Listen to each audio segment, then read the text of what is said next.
ఇది దోశ బ్యాటర్ అండి. ఎప్పుడైనా ప్యాన్ కేక్స్ చేసుకొని తినాలనిపించిన పిల్లలకి చేసి ఇవ్వాలనిపించిన ఇలా దోశ బ్యాటర్తో హెల్తీగా చేసి ఇవ్వండి. చాలా చాలా రుచిగా ఉంటాయండి. హెల్తీ కూడా మనకు మైదాపిండి అవసరం లేకుండా, ఎగ్ అవసరం లేకుండా దోశపిండి మినపప్పుతో దోశ బ్యాటర్తో చాలా చాలా టేస్టీగా ఉంటాయి. బెల్లం వాటర్ అండి ఇది. మీకు ఇష్టమైతే షుగర్ కూడా వాడుకోవచ్చు, లేదా ఖర్జూర వాటర్ కూడా వాడుకోవచ్చు. నేను ఇక్కడ బెల్లం వాటర్ వాడుతున్నాను. ఇది కొద్దిగా ఇలిచి పౌడర్ అండి నేను వేస్తున్నాను. కొద్దిగా పాకం కట్టాల్సిన అవసరం లేదండి. బెల్లం కరిగితే చాలు మనకి ప్యాన్ కేక్స్కి.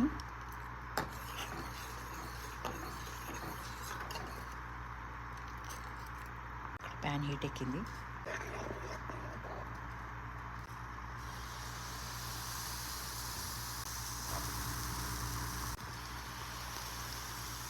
ఇలా చిన్నగా ఒక్క చెంచా తీసుకొని దగ్గరికి పోయాలండి. వీటిని ఆపాలు కూడా అంటారు. వీటిని మనం ప్యాన్ కేక్స్లో కూడా తయారు చేసుకోవచ్చు. ఇంకా బటర్ అండి ఇది. ఇంకా బటర్ కానీ ఆయిల్ కానీ ఆప్షనల్ అండి. మీ ఇష్టమైతే వేసుకోవచ్చు, లేకపోతే లేదు. నేను ఇక్కడ కొద్దిగా బటర్ వేస్తున్నాను టేస్ట్ కోసం.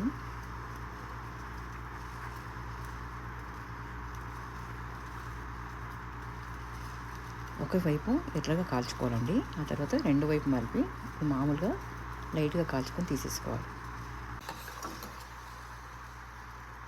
పానకం రెడీ అయిపోయిందండి. స్టవ్ ఆఫ్ వేసుకోవచ్చు.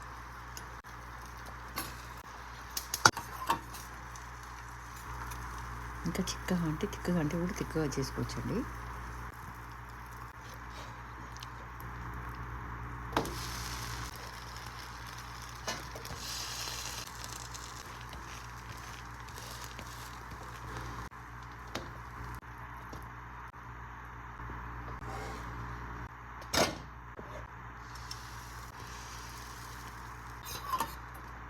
ఇంకా అంతేనండి. ఈ విధంగా మనం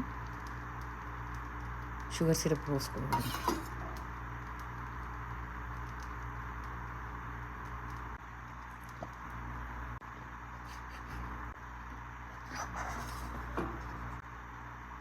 చాలా చాలా బాగుందండి. ప్లీజ్ ట్రై ఇట్ అండి.